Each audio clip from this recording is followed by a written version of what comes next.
ஏய் ஏய் பயப்படாத, நாங்க தான். நீ எதுக்கு இங்க இருக்க? என் பிள்ளை கொன்ன மாதிரி என்னை கொல்ல பாக்குறீங்களா? மவள இவள டேய் டேய் டேய், டேய் மாறா. இங்கேயே அறுத்து போட்டு போயிடுவேன். ஐயோ, ஏய், அமைதியா இரு, அமைதியா இரு. ஓ, நீ என்ன கத்தினாலும் யாரும் வரமாட்டாங்க.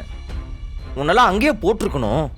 பாவப்பட்ட ஹாஸ்பிட்டலுக்கு தூக்கிட்டு வந்து அட்மிட் பண்ணிருக்கோம்ல, எங்களை சொல்லணும். மாறா, வேண்டாம் மாறா, என்ன விட்டுரு.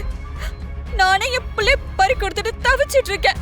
ஏய், ஓவரா நடிக்காத, மரியாதையா சொல்லு. நீயும் உன் பொண்ணும் சேர்ந்து டிராமா தானே போட்டிருக்கீங்க. எல்லாம் பொய் தானே? சொல்லு சொல்லு. இல்ல, எங்க அவ? அவ செத்துட்டா. என் கையால தான் நான் அவளுக்கு கொல்லி வச்சேன். என் பொண்ணை கொன்னுட்டு என்கிட்ட அவ சாகலன்னு டிராமா பண்றீங்க. நீங்க எல்லாரும் சேர்ந்து தப்பிக்கிறதுக்காக என் பொண்ணு உயிரோட இருக்கான்னு நான் ஒத்துக்கணுமா? இங்க பாரு, எங்களை பழி வாங்கறதுக்காக தான் உன் பொண்ணு நீயும் சேர்ந்து பிளான் பண்ணி இதெல்லாம் பண்ணிக்கிட்டு இருக்கீங்க. அது எனக்கு தெரியும். இப்போ மட்டும் நீ உண்மையை சொல்லல, இங்கேயே அறுத்து போட்டு அனாதை பணமாக்கிட்டு போயிடுவேன். பரவாயில்ல, ஒரு கொலை பண்ணாலும் 2 கொலை பண்ணாலும் தண்டனை ஒண்ணு தானே. அவளை இங்கேயே ஒண்ணு முடிச்சிடுறேன். இல்ல, என் பொண்ணு செத்தது உண்மை. நான் பொய் சொல்லல. என் பொண்ணு செத்தது உண்மைதான். என் பொண்ணு செத்துட்டா செத்துட்டா செத்துட்டா.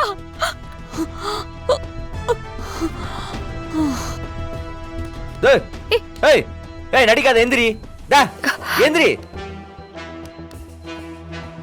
டேய் விடுடா விடுடா விடு விடு. வா நம்ம போலாம். ஓ, நடிக்குதுடி. வாடா வா. இத எடுத்து முதல்ல உழுவே, யாராவது பாத்துட்டு போறாங்க. அது நடிக்குதுடி. இல்ல மாறா, அவங்கள பார்த்தா நடிக்கிறவங்க மாதிரி தெரியல. அவங்களால இன்னும் அந்த அதிர்ச்சியில இருந்து மீள முடியல. நல்லவளோ கெட்டவளோ என்ன இருந்தாலும் விஜய் அவங்க பொண்ணு. ஆமா, உலகத்துல இல்லாத பொண்ணு. இப்ப என்ன, அவன் நிஜமாவே செத்துட்டாங்கறியா?